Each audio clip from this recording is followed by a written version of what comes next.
ప్రస్తుతం ఒకసారి సుమతి మీరు విజువల్లో కూడా చూడొచ్చు. హడావిడి మొదలైంది. లోపల ఉన్న స్టాఫ్ అంతా కూడా బయటకు వస్తూ ఉన్నారు. ఇప్పుడు ప్రస్తుతం అక్కడ లోపలికి వెళ్ళిన టీంలో సిట్ బృందం ఉంది, క్లూస్ టీం ఉంది, ఫోరెన్సిక్ టీం ఉంది, అండ్ లోకల్ రెవెన్యూ టీం ఉంది, పోలీస్ టీం ఉంది, ఎంటైర్ టీం అంతా ఉంది. వాళ్ళందరూ ఆధ్వర్యంలో తవ్వకాలన్నీ కూడా ఉదయం నుంచి జరుగుతున్నాయి. ఒక్కొక్కరుగా బయటకు వస్తున్న దృశ్యాలన్నీ కూడా ప్రత్యక్షంగా మనం చూడవచ్చు. అధికారుల బృందం ఒక్కొక్క వింగుకి సంబంధించిన ఒక్కొక్క బృందం అంతా వస్తుంది. వాళ్ళతో పాటు విజిల్ బ్లోయర్, ఈ అంతటి రహస్యాలన్నీ కూడా బయటపెట్టిన విజిల్ బ్లోయర్కి ముసుగేశారు. మొత్తం పైనుంచి కింద వరకు నలుపు రంగు డ్రెస్తో ఉన్న వ్యక్తి, అదిగో మధ్యలో పోలీసు వెనకాల ఎదురుగా ముఖం కూడా కనిపించకుండా ముఖానికి కూడా మాస్క్ లాంటివి తొడిగారు.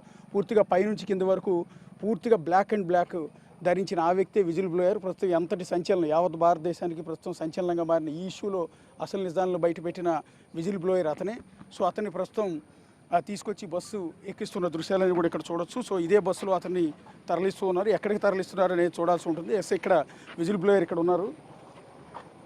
సో ఇక్కడ మీకు ఇక్కడ విజువల్స్లో కనిపిస్తున్నారు. ఇక్కడ కూడా బస్సులోంచి తీసుకెళ్లేటప్పుడు కూడా చాలా జాగ్రత్తలు, పకడ్బందీ చర్యలు తీసుకుంటూ ఉన్నారు. అతని ముఖం కనిపించకుండా, అతని ఆనవాళ్ళు లేకుండా బస్సులో కూడా కవర్ వేసిన పరిస్థితులు మనకు కనిపిస్తూ ఉన్నాయి.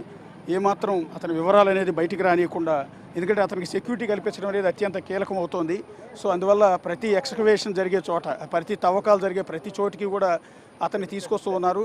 అది అదేవిధంగా ముసిగేసి, అదేవిధంగా బ్లాక్ అండ్ వైట్ డ్రెస్సెస్ వేసి అతన్ని బస్సులో పకడ్బందీ భద్రత, అత్యంత పటిష్ట భద్రతా ఏర్పాట్ల మధ్య అతన్ని తీసుకొస్తూ ఉన్నారు. సో ఇక్కడ బస్సు వెళ్ళేటప్పుడు వ్యాన్ వెళ్ళేటప్పుడు వచ్చేటప్పుడు కూడా ముందు వెనక ఎస్కాట్ వాహనాలు కావచ్చు, భద్రతా వాహనాలు కావచ్చు, అన్నీ కూడా తీసుకొచ్చి అతన్ని సేఫ్గా, అతని ప్రాణాలకు ఎలాంటి హాని లేకుండా జాగ్రత్తలు తీసుకుంటున్నారు. ప్రస్తుతం విజిల్ బ్లోయర్ని ఉదయం నుంచి కూడా ఇక్కడే ఉంచి తవ్వకాలు జరిపారు. సో అతను ఇచ్చిన సమాచారంతో ఈ లొకేషన్స్ని ఐడెంటిఫై చేసి అతని సమక్షంలోనే తవ్వకాలన్నీ కూడా చేశారు. చేసిన నేపథ్యంలోనే ఇప్పుడు మరి కంప్లీట్ అయిపోయిందా లేదా వేరే లొకేషన్కి తీసుకెళ్తున్నారో తెలియదు. ఒకసారి క్లూస్ టీంకి సంబంధించిన వాళ్ళు కొన్ని కలెక్ట్ చేసుకున్నట్టు శాంపిల్స్ కూడా మీకు ఇక్కడ కనపడుతున్నాయి కవర్లో. సో వాళ్ళు కొన్ని శాంపిల్స్ని అయితే కలెక్ట్ చేసుకున్నారు. సో కలెక్ట్ చేసుకున్న టీం అంతా కూడా ప్రస్తుతం అతన్ని విజిల్ బ్లోయర్ని ఇక్కడ నుంచి తరలిస్తున్న దృశ్యాలన్నీ మీరు చూడవచ్చు. ఆ బ్లూ కలర్ వ్యాన్లోనే నలుపు రంగు డ్రెస్ ధరించిన, ముఖానికి కూడా మాస్క్ కూడా ధరించి అతన్ని చాలా సీక్రెట్గా ఇక్కడ నుంచి తరలిస్తున్న దృశ్యాలని కూడా చూడవచ్చు. మనం ఒకసారి కెమెరా పెట్టి షూట్ చేసే ప్రయత్నం చేసిన సందర్భంలో కూడా విజిల్ బ్లోయర్ కనిపించకుండా ఆ విండో గ్లాస్ కూడా క్లోజ్ చేశారు, చూడొచ్చు. ఎందుకంటే ఇదంతా అతని సేఫ్టీ కోసం. ఒక విధంగా చెప్పాలంటే అతను ఎవరనేది రివీల్ కాకూడదు. రివీల్ అయితే అతన్ని చంపేస్తారు అన్న ఒక హెచ్చరికల నేపథ్యంలోనే ఈ జాగ్రత్త చర్యలు తీసుకుంటూ ఉన్నారు. ఇప్పుడు ఆల్రెడీ అతనికి ఒక థ్రెటనింగ్ కూడా వచ్చింది, అతన్ని చంపేస్తామని. సో నువ్వు కేసు వాపస్ తీసుకోకపోతే నీ ప్రాణాలకే హాని ఉంటున్నట్టు నేరుగా సిట్టు బృందంలోనే ఉన్న ఒక ఐపీఎస్ అధికారి బెదిరిస్తున్నారు అంటే పరిస్థితి ఏ రకంగా ఉందనేది మనం అర్థం చేసుకోవచ్చు. అది విజిల్ బ్లోయర్ మీకు ఎదురుగా కనిపిస్తారు. ఆ దృశ్యాలు కూడా మీరు గమనించవచ్చు. ఇప్పుడు ఇక్కడ నుంచి విజిల్ బ్లోయర్ని తరలిస్తూ ఉన్నారు. ఎక్కడికి తరలిస్తున్నారనేది మన క్లారిటీ లేదు. ప్రస్తుతం వేరే లొకేషన్కి ఏమైనా తరలించి అక్కడ తవ్వకాలు ఏమైనా చేస్తారా, లేకపోతే భోజనానికి తీసుకెళ్తూ ఉన్నారా, లేకపోతే రహస్య ప్రదేశానికి తీసుకెళ్తున్నారా, ఆల్రెడీ ఇప్పుడు ఒక థ్రెట్ కూడా వచ్చిన నేపథ్యంలో ఇంకాస్త జాగ్రత్తలు తీసుకుంటున్నారా అనేది ప్రస్తుతం మనం అయితే చూడాల్సి ఉంటుంది. ఇప్పుడు మిగిలిన చోట్ల, అంటే మిగిలిన 5 లొకేషన్లో తవ్వకాలు జరిపింది దీని బ్యాక్ సైడ్. ఇప్పుడు ఈ లొకేషన్ ఏదైతే ఉందో దట్టమైన అటవీ ప్రాంతం, ఒక డీప్ జంగిల్ మాదిరిగా, దండకారణ్యం మాదిరిగా మనకు కనిపిస్తుంటుంది. ఆకాశాన్ని అంటుతున్న పెద్ద పెద్ద భారీ వృక్షాలన్నీ కూడా మనకి ఇక్కడ కనిపిస్తూ ఉన్నాయి.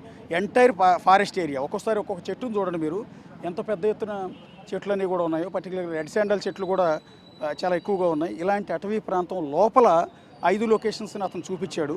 సో ఆ లొకేషన్స్ లోకల్కి పోలీసులు, revenue team, clues team, forensic team and SIT team వీళ్ళందరూ కూడా వెళ్ళారు. వెళ్ళిన సందర్భంలో మీడియాని కానీ ఎవరిని స్థానికులు కానీ లోపలికి రానియకుండా, ఆ లోపల ఎక్కడో జరిగింది కాబట్టి లోపలికి రానియకుండా డీప్ జంగిల్లోకి వాళ్ళు పరిశిష్టమైన జాగ్రత్త చర్యలు తీసుకున్నారు. సో అందువల్ల లోపల జరుగుతున్న ఎక్స్కవేషన్ గురించి ఏమాత్రం బయట ప్రపంచానికి అసలు ఏమీ తెలియదు. సో ఇప్పుడు మాత్రం ఇది రోడ్డు పక్కన కావటం వల్ల ఇక్కడ ట్రాఫిక్ని ఆపలేరు, జనాలు రానియకుండా కంట్రోల్ చేయలేరు కాబట్టి ఇక్కడ మాత్రమే పరదాలు కట్టి తవ్వకాలన్నీ కూడా జరిపారు.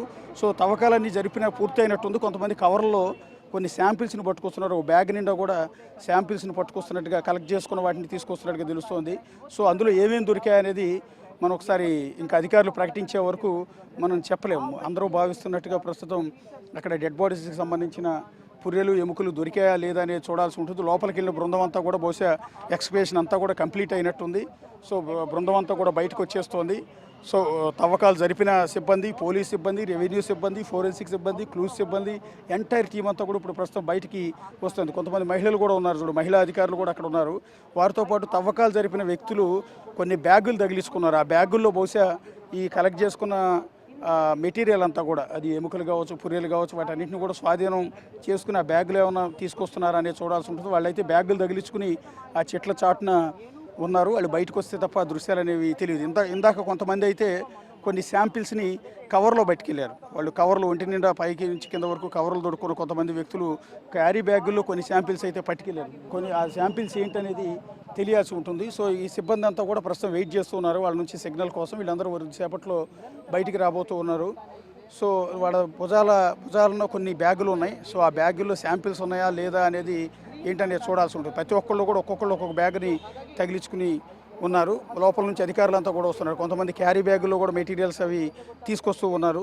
సో అవి పుర్రెలేనా కాదా అనేది మనకు పూర్తి స్థాయిలో అయితే క్లారిటీ లేదు. అధికారుల బృందం అంతా కూడా ప్రస్తుతానికి వాళ్ళ తవ్వకాలు ముగించుకుని బయటకు వచ్చేస్తున్న దృశ్యాలని కూడా చూడవచ్చు. కొంతమంది యూనిఫామ్లో కూడా ఉన్న టీమును మీరు ఎదురుగా చూడవచ్చు. అది వెనకాల బ్యాగ్ నిండా ఒక బ్యాగ్ ఉంది. బహుశా అది ఫోరెన్సిక్ టీంకి సంబంధించిన మెటీరియల్లా లేకపోతే ఇక్కడ దొరికిన వాటిని కలెక్ట్ చేసుకున్నదా అని తెలియదు. అతని చేతిలో బ్లాక్ బ్యాగ్ ఉందో చూడొచ్చు, చాలా పెద్ద బ్యాగ్. ఆ బ్యాగ్ నిండా కూడా కలెక్ట్ చేసుకున్న మెటీరియల్ అయితే ఉంది. సో అది ఈ మెటీరియల్ కాదా అనేది మనం ధృవీకరించలేము. ప్రస్తుతానికి బయటకు వస్తున్నారు ఇప్పుడిప్పుడే. సో దానికి సంబంధించిన సమాచారం ఏంటనేది వాళ్ళు చెప్తే తప్ప మనకు పూర్తి స్థాయిలో క్లారిటీ లేదు. తవ్వే వాళ్ళు కూడా తవ్వకాలు ఆపేశారు. బహుశా ఇక్కడ ఈ తవ్వకాలు అనేవి పూర్తయినట్టుగానే భావించాల్సి ఉంటుంది. ఎందుకంటే విజిల్ బ్లోయర్ని తరలించారు, పోలీసు అధికారులు ఎత్తున్నారు, అందరు బృందాలు లోపలికి వెళ్ళే బృందాలందరూ కూడా బయటకు వచ్చేస్తూ ఉన్నారు. సో వీళ్ళ చేతుల్లో ఉన్న ఆ బ్యాగులను ఒకసారి మనం చూడొచ్చు. సో అవన్నీ కూడా ఎక్కడ ఉన్నాయి, ఏమేమి కలెక్ట్ చేసుకున్నారు, ఏమేమి దొరికాయి అనేది అధికారులు అధికారికంగా ప్రకటించే వరకు మనకైతే ఎక్కడ కూడా స్పష్టత లేదు.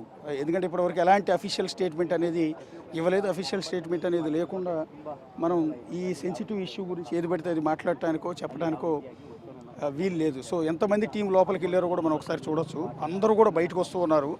సో ఈ తవ్వకాల కోసం ఉదయం నుంచి కూడా పనిచేసిన మహిళా అధికారులు కూడా మనం ఒకసారి ఎదురుగా చూడొచ్చు. డిఫరెంట్ వింగ్స్కి సంబంధించిన సిబ్బంది, క్లూస్ టీము అండ్ రెవెన్యూ సిబ్బంది, ఫోరెన్సిక్ టీము, అన్ని టీమ్స్కి సంబంధించిన సిబ్బంది అంతా కూడా ఉదయం నుంచి వర్షంలో తడుస్తూ ఈ తవ్వకాల్లో పాల్గొన్నారు. అడవిలోనే ఆ చెట్ల కిందే వాళ్ళంతా కూడా ఉన్నారు. వాళ్ళందరూ ఇప్పుడు కంప్లీట్ చేసుకుని తిరిగి వచ్చేస్తున్నారు. సో తవ్వాల్సిందంతా కూడా తవ్వి ఇక ఆపేసి వచ్చేస్తున్నారా, లేకపోతే మళ్ళీ రేపేమైనా తవ్వకాలు చేస్తారా అనేది పూర్తి స్థాయిలో మనకైతే క్లారిటీ లేదు. లోపలికి వెళ్ళిన సిబ్బంది, ఇది ఎంతమంది సిబ్బంది లోపల అడవిలోకి వెళ్ళారో కూడా మీరు ఒకసారి చూడొచ్చు. ఉదయం నుంచి కూడా తవ్వకాలు ఎంతమంది పార్టిసిపేట్ చేశారో కూడా మీరు ఒకసారి దృశ్యాల్లో చూడొచ్చు. లోపల వీళ్ళందరూ అధికారులు, మనం చూస్తున్నదంతా కూడా అధికారులు. ఇక తవ్వకాలకు వినియోగించిన కూలీలు 30 మందికి పైగా ఉన్నారు. వాళ్ళందరూ పలుగులు గడ్డపారలు మొత్తం తీసుకెళ్ళి తవ్వకాలు జరిపారు. ఆ తర్వాత చిన్న ప్రొక్లైనర్ని లోపలికి తీసుకెళ్ళి దాని సాయంతో జరిపారు. సో ఇప్పటివరకు ఏం కలెక్ట్ చేసుకున్నారు, ఏం దొరికింది అనేది వెరీ ఇంట్రెస్టింగ్గా ఉంది. జనాలందరికీ కూడా ఒక ఉత్కంఠగా ఉంది, ఒక టెన్షన్గా కూడా ఉంది. సో ఇక్కడ ఒకవేళ కనుక నిజంగా అతను చెప్పినట్టుగా డెడ్ బాడీస్ కనుక దొరికితే చాలా పెద్ద సెన్సేషనల్ ఇష్యూ అయిపోతుంది, అతిపెద్ద కాంట్రవర్సీ అయిపోతుంది. Who is that Manjunatha Gowda SIT బృందంలోనే ఉంటూ విచారణ జరిపించాల్సిన, నిజాలను వెలికి తీయాల్సిన వ్యక్తి కాస్త ఇప్పుడు విజిల్ బ్లోయర్ని, ఎవరైతే విషయాన్ని బయట పెట్టడానికి ప్రయత్నిస్తున్న బెదిరించడం ఏంటి అనేది చూడాల్సి ఉంటుంది. ఇక్కడ ఎంత పకడ్బందీగా చర్యలు తీసుకున్నారు చూడండి. పని చేయడానికి వచ్చిన కూలీల్లో చాలామంది ముఖాలు కనిపించకుండా మాస్కులు చుట్టూ కండువా కప్పేసుకుని ముఖం కూడా కనిపించకుండా చేయమని చెప్పారు. ఎందుకంటే వీళ్ళకి రేపొద్దునే థ్రెట్ ఉంటుందన్న ఉద్దేశంతో.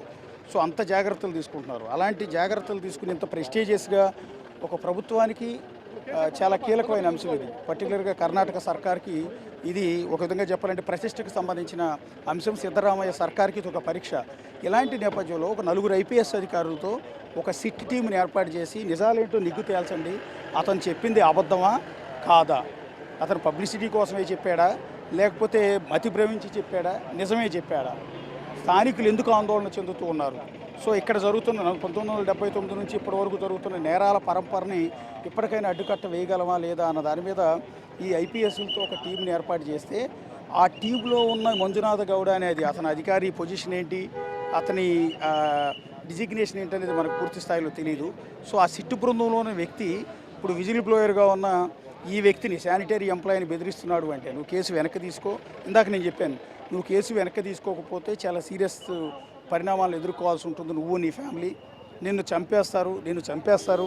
సో ఇది నేను కావాలని చెప్పలేదు, నాకు ఏ విషయం తెలియదు, నేనేదో పొరపాటుని చెప్పాను, నా చేత పలానా వాళ్ళు చెప్పించారు అంటూ ఈ రకంగా నువ్వు సిట్టు బృందం ముందు ఒప్పుకో, నువ్వు పెట్టిన కేసు కూడా వెనక్కి తీసుకో, అప్పుడు నువ్వు ప్రాణాలతో బతుకుంటావు, లేదంటే నేను దారుణంగా చంపేస్తారు అనేది ఒకటి.